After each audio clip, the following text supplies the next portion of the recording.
En el nombre del Padre, del Hijo y del Espíritu Santo. Amén. Reflexionamos el día de hoy, tomamos el libro de los Números y el versículo 14. Números 3, versículo 14. El Señor habló a Moisés en el desierto del Sinaí diciendo: inscribe a los hijos de Leví por familias y linajes. Inscríbelas a todos los varones y mayores de 1 mes. Y Moisés los inscribió conforme a la orden del Señor, como lo había sido mandado. Y ahí habla de los hijos de Leví, es decir, de donde va a surgir y donde van a ser los sacerdotes, ¿verdad? Y esto está al cuidado de ¿quién? De Aarón, que es el sacerdote, primer sacerdote que tiene el pueblo hebreo. Entonces, habla obviamente de acuerdo a las responsabilidades que tienen y todas las personas que son censados, ¿verdad? Inscribe. En el versículo 40 le dice, el Señor dijo a Moisés: inscribe a todos los primogénitos varones de los hijos de Israel, mayores de 1 mes, y hace el censo contando sus nombres. Tomarás a los levitas para mí, yo el Señor, a cambio de todos los primogénitos del ganado y de los hijos de Israel. Y Moisés inscribió a todos y guardándome los levitas para mí. Es decir, ese sacerdocio real que construye nuestro Padre Dios, ¿verdad? En el capítulo 4 del libro de Números, el versículo 1 dice: el Señor habló a Moisés y a Aarón diciendo: entre los hijos de Leví hagan el censo de los hijos de Kehat, por sus linajes y por sus familias, de los mayores de 30 años hasta 50, de todos los que puedan ingresar en el servicio divino para desempeñar su tarea en la tienda de la reunión. Y así sucesivamente habla de lo que Dios le está diciendo a Moisés que haga acerca del servicio divino, de la tribu de Levi, que son esa comunidad, ese pueblo que él escoge para hacer el servicio divino. Y en el versículo 17 dice: el Señor habló a Moisés y a Aarón diciendo: no dejes que la tribu del linaje de los Keatitas se separe de los levitas, para que vivan y no mueran cuando se acerquen al Santo de los Santos. El Salmo 51, que es el salmo del rey David, ¿verdad? Cuando él pierde su bebé después de sus pecados y se arrepiente, dice el versículo 4: lávame por completo de mi culpa y purifícame de mi pecado, pues yo reconozco mi delito y mi pecado está de continuo ante mí. Contra ti solo he pecado y he hecho lo que es malo a tus ojos. Por eso has de ser justo en tu sentencia, has de tener razón en tu juicio. Mira, en mi culpa nací y en pecado me concibió mi madre. Pero tú amas la verdad más íntima y en lo oculto me enseñas la sabiduría. Rocíame con hisopo y quedaré limpio. Lávame y quedaré más blanco que la nieve. Hazme sentir gozo y alegría, que exulten los huesos que has quebrado. Aparta tu rostro de mis pecados y borra todas mis culpas. Crea en mí, Dios mío, un corazón puro y renueva en mi interior un espíritu firme. Hermoso salmo, ¿verdad? Que siempre nos consuela cuando pecamos y saber que Dios nos perdona. El capítulo 6 de San Marcos, versículo 1 dice: salió de ahí, se fue a su ciudad y lo seguían sus discípulos, y cuando llegó el sábado comenzó a enseñar en la sinagoga, y muchos de los que lo oían decían admirados: ¿de dónde sabe estas cosas? ¿Y qué sabiduría es la que se le ha dado a estos milagros que se hacen por sus manos? ¿No es el artesano, el hijo de María y hermano de Santiago y de José y de Judas y de Simón? Y sus hermanos no viven aquí entre nosotros. Y se escandalizaban de él y les decía Jesús: no hay profeta que no sea menospreciado en su tierra, entre sus parientes y en su casa. Y ahí no pudo hacer ningún milagro Solamente sanó a unos pocos enfermos imponiéndole las manos y se asombraban por su incredulidad. Siempre sucede esto, ¿verdad? Nadie es profeta en su tierra. En su familia, los papás, nosotros como hijos, ignoramos a los papás. Y luego, nomás, si estamos hablando de Dios, ¿verdad?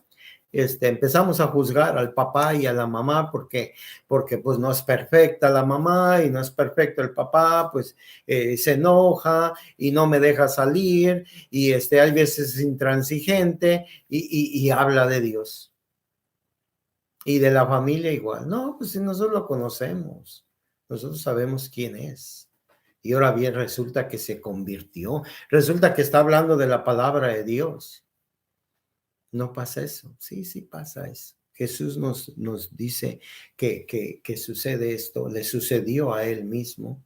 No pudo hacer milagros por la incredulidad de ellos. Acuérdense que la obra de Dios es que nosotros tengamos fe en él. Si no hay fe, pues él no va a ser ¿cómo le llaman esto? El entretenimiento, el circo de nosotros. A ver que haga este milagro, a ver que cambie esta persona, a ver que se sane, a ver que no se muera. Si es cierto, no lo va a hacer, porque se necesita la fe.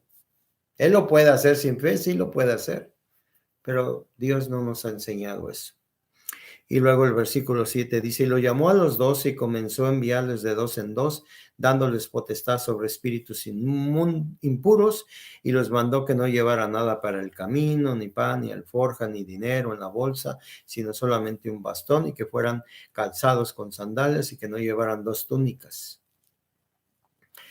Pues habla Jesús aquí de cómo está instruyendo a sus discípulos y los manda de dos en dos. Eso es muy importante, a caminar en dos en la evangelización, sobre todo cuando vamos hacia los lugares que tenemos que llevar al Señor. Regularmente los misioneros trabajan de esa forma. Y hay grupos de las parroquias, en las parroquias que son misioneros y casi siempre son dos personas las que se presentan. Muy común en la Iglesia Católica en los primeros siglos. Después, pues las propias gentes, la propia comunidad, las propias personas venían hacia la parroquia. Entonces esa práctica quedó como en desuso de la Iglesia, ¿verdad? Porque todos llegamos a la iglesia. Entonces, ¿qué hacemos dentro del templo? Pues damos clases de evangelización a las personas, de catequesis, de adoctrinamiento, de liturgia, valores morales, valores religiosos, valores sociales, doctrinas de la iglesia, dogmas de la iglesia, espiritualidad de la iglesia, carismas de la iglesia. Todas estas cosas las damos, la mayoría de parroquias tienen ese tipo de actividad, esa vida parroquial, ¿verdad? Después dice que se marcharon, en el versículo 12 dice, se marcharon y predicaron que se convirtían y expulsaban muchos demonios y ungían con aceite a muchos enfermos y los curaban. Es decir, ya Dios les había dado ese poder para hacer todo esto que se está mencionando. Y dice que llegó esto a oídos del rey Herodes, pues su nombre se había hecho famoso y decía, Juan el Bautista ha resucitado de entre los muertos y por eso actúan en él unos poderes. Y otros decían, es Elías. Y otros decían, es un profeta igual que los demás profetas. Pero cuando lo oyó Herodes, decía, este es Juan a quien yo decapité, que ha resucitado. Y aquí nos cuenta la historia de lo que sucedió, dice. Herodes había mandado apresar a Juan y lo había encarcelado, encadenado en la cárcel a causa de Herodías, su mujer, que era la mujer de su hermano Filipo, porque se había casado con ella. Y entonces Juan le decía a Herodes, no te es lícito tener a la mujer de tu hermano.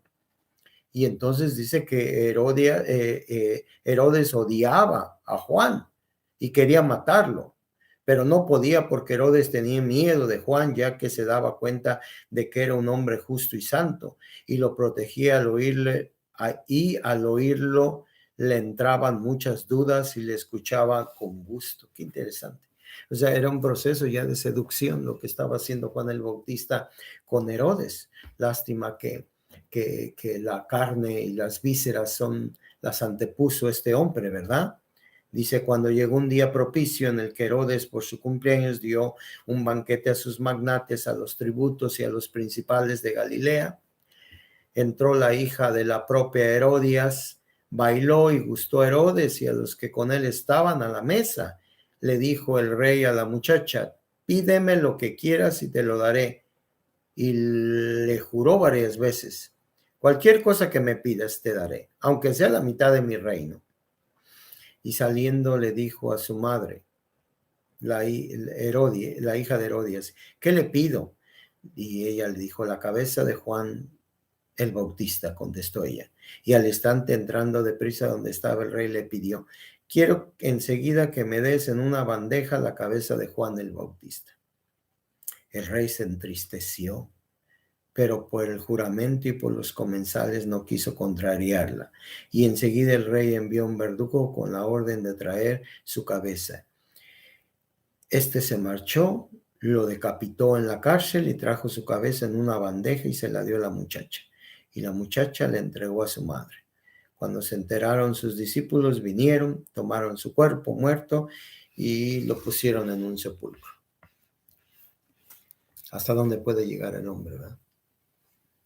Él hacerle caso a una muchacha. Y delante de los demás, pues yo no me puedo echar para atrás porque yo soy un hombre de palabra, ¿verdad? Y por otro lado, la mujer, Herodías, o sea, qué maldad tan grande.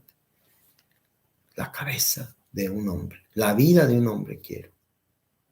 Y pues eso hace. Y cuando le trae la cabeza, se la lleva al hombro la mamá. Toma, mamá, tu regalo, toma tu pecado, toma tu gracia, toma tu misericordia. El premio del pecado es la muerte. Nosotros siempre tenemos que estar atentos, porque cuando pecamos, morimos y no resucitaremos. Cuando pecamos, morimos y si nos acogemos a Dios, resucitamos. Como el bautizo, que el agua nos sumergió, muerte al pecado y después salimos criaturas nuevas, ¿verdad? Entonces pidámosle al Señor que nosotros nunca entremos en estas tristezas de vivir las consecuencias de nuestro pecado, sino que nos arrepentamos, ¿verdad? Y al final en este capítulo 6, en el versículo 29, dice que cuando se enteraron sus discípulos, vinieron, tomaron su cuerpo y lo pusieron en un sepulcro, lo enterraron. Eso es lo que tenemos que hacer, no se les olvide, hermanitos.